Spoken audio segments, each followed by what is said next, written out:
Good day everyone and welcome to Student. Today, we'll discuss to you about the writing memos and internal communications. So gaano ba kahalaga ang internal communications within the organizations, especially sa law enforcement? For today's video, we will cover three main topics, which is types of internal communication, the importance of tone and formality, the standard structure and formatting. Tara na! Simulan natin bago tayo abutan ng traffic sa Info Overload! Wait lang! Mag-intro muna! Masakay! Tara!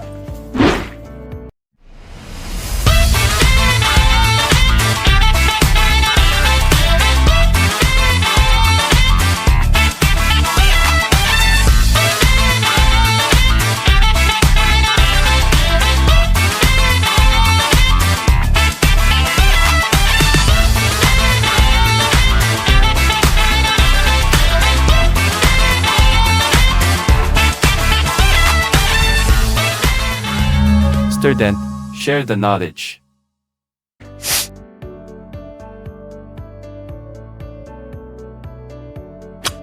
Internal communication is the backbone of any organization. In police works, it ensures that critical information is accurately and efficiently conveyed. The three primary types of internal communications we will focus are memos, emails, and briefings. Tama ka dyan pare, parang nuganisa yung comms natin. Kapag walang laman, walang silbi.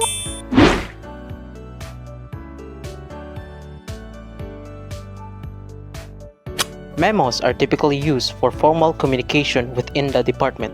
They are concise and to the point, often used to issue directives or inform about policy changes or document important decisions.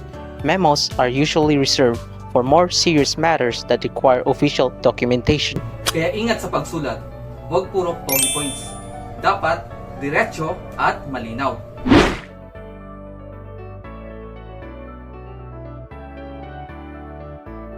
Emails, on the other hand, are more versatile. They can be used for both formal and informal communication, depending on the content and the recipient. In police works, emails are often used for routine updates, quick notifications, or even as a follow-up to a meeting.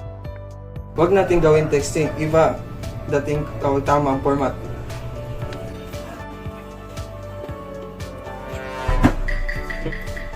Hoy! Ano yan?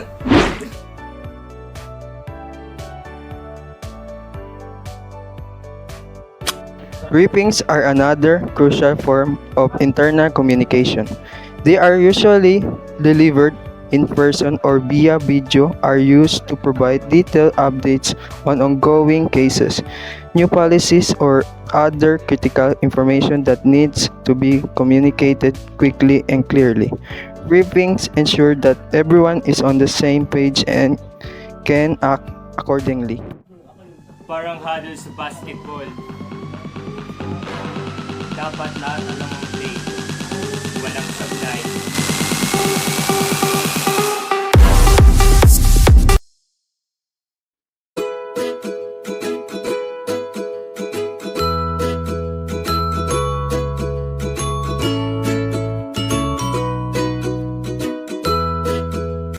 Now, let's talk about the tone and formality. Yung tamang tono can make or break how the message is received. It's all about balancing professionalism with clarity, especially in a law enforcement setting. Kapag mali ang tono, maaaring magkamali ng interpretasyon ang mga nakikinig o bumabasa. Oo, kasi pag masyadong formal, parang robot. Pag masyado naman chillax, makiniseryosohin. Kaya dapat yung tamang timpla. Formal enough to convey seriousness, pero friendly and approachable para mag-invite ng response. Dito rin papasok ang respect, lalo na kung nakikipag-usap ka sa mas senior sa'yo. Tama ka, Quizon. Kailangan nating maging clear, but at the same time, approachable enough to encourage responses. Remember, we're not just sending information.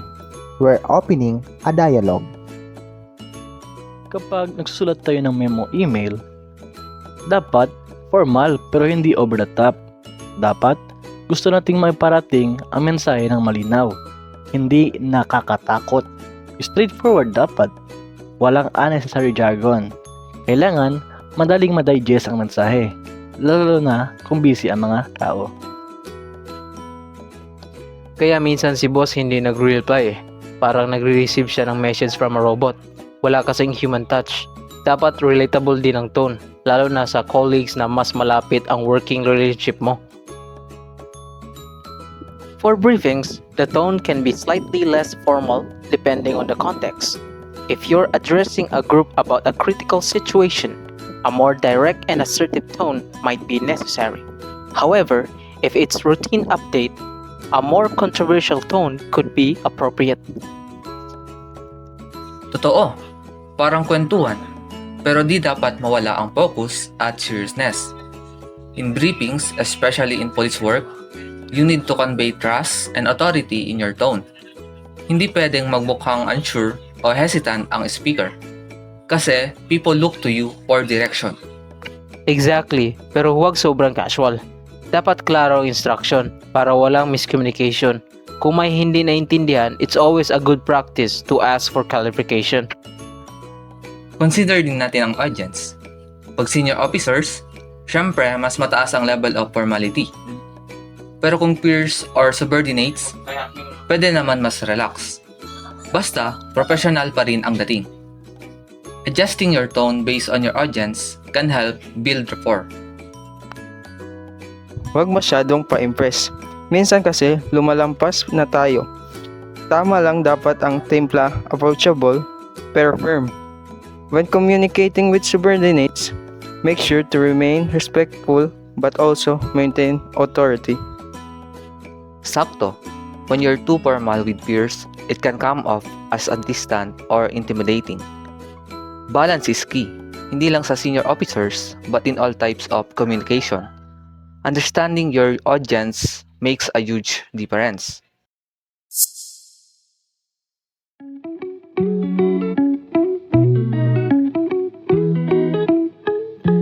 Now, let's talk about structure and formatting. Napaka-importante nito, lalo na in police work where clarity and precision are key. Let's discuss the standard formats used in internal communications. Without a good structure, even the most important message can get lost. Parang plano sa bahayan. Kapag sablay ang layout, sigurado, guguho. Sa communication, kung walang tamang structure, guaranteed na hindi effective ang message. Structure helps organize thoughts and make sure na chronological at logical ang flow ng communication. Tama! So, let's start with memos. Ano ba ang ideal format ng isang memo? Madalas ito ginagamit, kaya mahalaga ang mastery dito.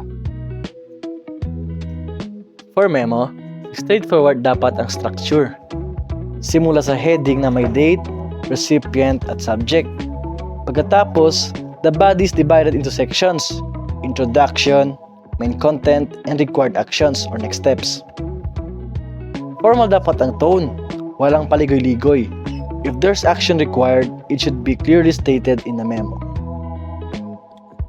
Memo is life mga ka-team, kaya sa umpisa pa lang, kailangan on point na para klaro agad kung ano-ano ang gusto mong iparating. Bawat detalye may tamang lugar, hindi pwedeng magkahalo-halo. Agree. Memos are permanent records, so dapat pagre-reviewin siya in the future. Madali siyang maintindihan and keep it short and to the point. Emails should also follow a structure. Start with a greeting, then a main message, and end with a closing. For police communication, keep it concise, use bullet points and numbered list para mas madaling maintindihan. Hindi kailangan ng sobrang haba. The clearer, the better. Bullet points. Parang bala. Straight to the point. Mahirap kasi basahin ang sobrang haba ng email, kaya keep it short and direct.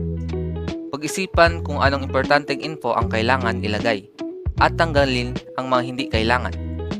Exactly. And next, briefings. Same concept applies. Concise and direct ang approach. Briefings, whether written or delivered in person, should be structured to highlight the most important information first. Start with an overview of the situation, followed by key details, and end with any necessary actions or next steps. If the briefing is delivered in person, visual aids like slides or charts can be helpful. Para kang storyteller, kailangan engage mo ang audience mula umpisa hanggang dulo. Kailangan malinaw ang flow ng briefing para walang makaligtaan. Importante din na visual aids are organized and relevant to the topic. Correct. Sa formatting naman tayo, lahat ng documentation or presentation kailangan madaling sundan at clear ang pagkaka-layout. Formatting is super important. It makes your communication professional and easy to read. For example, sa memo, dapat bold naka-highlight ang subject para agad mapansin. Sa emails, keep paragraph short and bullet points. Format can help guide the reader's eyes to the most important information. Walang bahala na si Batman dito. Dapat sleek at professional ang dating. Consistent dapat ang fonts, heading at spacing. Hindi pwedeng magkalat kasi nagmumukha tayong hindi prepared or unprofessional. Consistency builds credibility and ensures na maayos ang dating ng message. The cleaner and the more organized your format, the more effective your communication.